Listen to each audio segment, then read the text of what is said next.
Now here's the moment of truth. I turned on the fan. As you can see, there's light coming in. Let's see, where's the fan switch? Turn off the fan. Turn low. All the way on low. Is it close?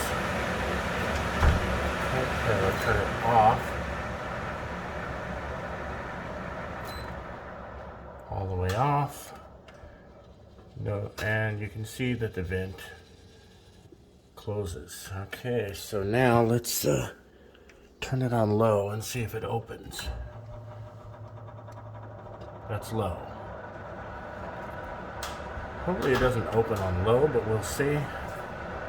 Yeah, it opens on low. So even on low, it's gonna let the air into the house. Guess that works. So yeah, we've got the two wires coming in from the outdoor unit. One of them goes to one side of the 24-volt power supply. The other wire goes up here to the little switch, and then a third wire has ends on it and plugs into the other side of the switch and the other side of the power supply. Pretty simple. Now I can put all the stainless covers back on this thing. I'm done with this part of it.